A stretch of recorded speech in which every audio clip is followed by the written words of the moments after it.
Good morning. Well, here we are in December and we're still harvesting. Can you believe it? Haven't harvested anything for a while, mine. This is the ochre, or the New Zealand yams, which if you've been listening to the videos you'll have heard me mention before. Now what you're supposed to do with these is wait until the first frost knocks them right back, then you wait 3 weeks, and apparently these sappy stems, all the sap from them gets sucked back into the tubers, which swells them right up. That's what you're supposed to do. But we have had a frost, we're in the back garden at the minute, so the yams I've got at the allotment, they've been knocked right back. We're going to dig them up today as well if the rain stays off. But these ones, they did get caught a little bit by the frost, but it's a bit more sheltered here, so they didn't quite. However, as you see, they're kind of decimated, and that was the hens. We've been letting the hens out, and then they've eaten all the leaves. So I figure I'm just going to have to harvest them now, because I don't think they can probably grow anymore. So we'll show you how we'll get on with that. Pretty excited about it. Last year it was my favourite crop of everything we got. They're really nice little tasty tubers that you get out of them. So we'll crack on with that.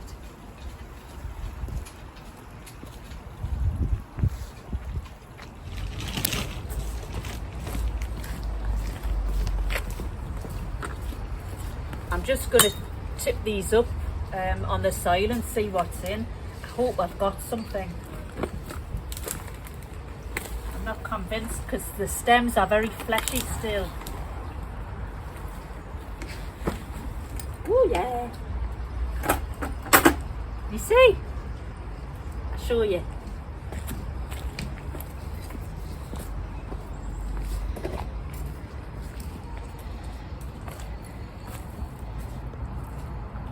So that's your yams. Oh, I'm feeling happy. So I've got my little wicker basket to put them in. See what we've got.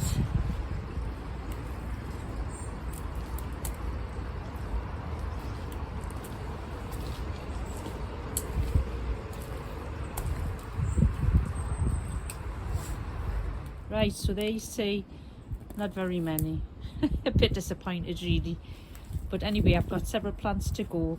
It was an experiment to see how they would do in the buckets as opposed to in the ground. Seemingly not that well, but anyway, we'll carry on, see how we get on.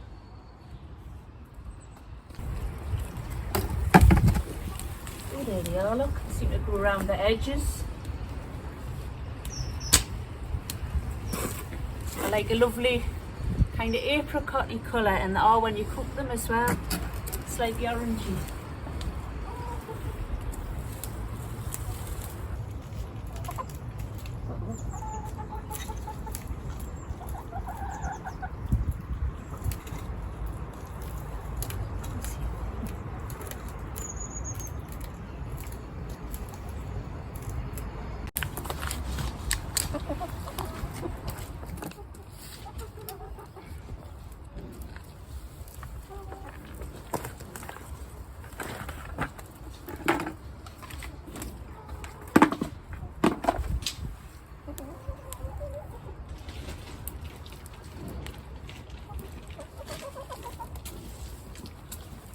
So there you are, that's what we've got. I mean, it's not exactly masses, is it, for those 5 buckets, but nonetheless it's quite a bit. And then we're going to go up the allotment and see what we've got there. Just show you what they're like close up. Is that focused? And that is about the size that we got last year. I think you can get them to go bigger, but as I say, I think these, we've harvested them a bit soon. But nonetheless, they still taste nice. That's us here up at the allotment. The sun's actually out. How fabulous. We've had days, almost weeks of rain.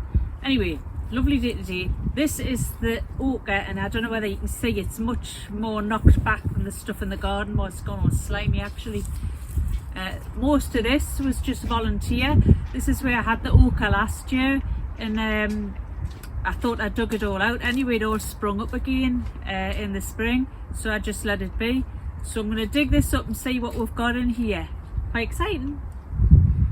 There's actually a row of leeks there, and there's this celery that's gone to, well, I don't know whether it's seeded yet, it's certainly flowering. I'm going to take them out first. Those leeks are just tiny and thin, but they're in the way of us digging up this ochre, and I don't think they're going to get any bigger. So I'm going to take them out first and see what happens.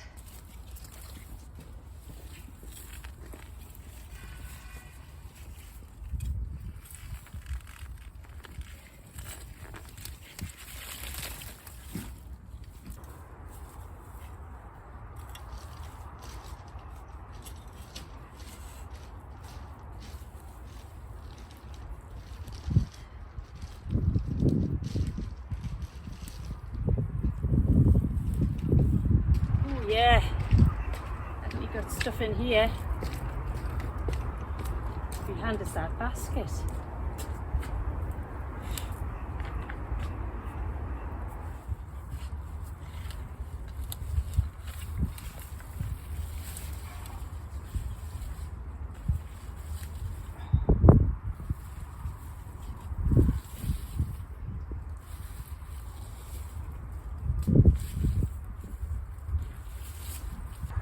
So there we go, look at that. I'm absolutely ecstatic with that great big bowl of ochre.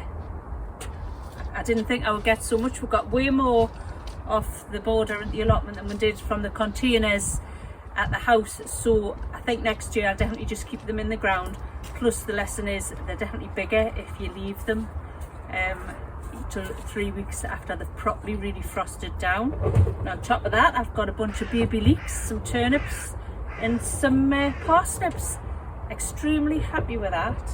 These ochre, we cook them just by putting them into a cast iron frying pan, cut mainly the same size, but I mean they're pretty small anyway, with a bit of olive oil on, and just roast them. Oh, they're so nice, just like the best ever chip shop chips, like I said before. There we are, look at that. They're all a bit muddy, I'm afraid, but I think the water's switched off at the allotment right now. I'll have to wait till I get home to clean them up. Got masses. I don't weigh me stuff, so I don't know how much I've got. And there's my leeks, a couple of turnips, and a great big parsnip I wasn't expecting to find there. Can't complain in December, can you? So I might do some of these as a special little side dish on Christmas Day to let all the family try. My mum and dad have never tried them, so they'll be interested to see. Okay, I hope you've enjoyed this video. I'm not usually up with the allotment much on it in December, and I don't suppose we'll be up much more this year, but you never know. If the weather stays like this, I might be forced out of the house to come down and do a little bit of pottering. Hope you all have a lovely Christmas. We'll see you on the next one. Bye for now.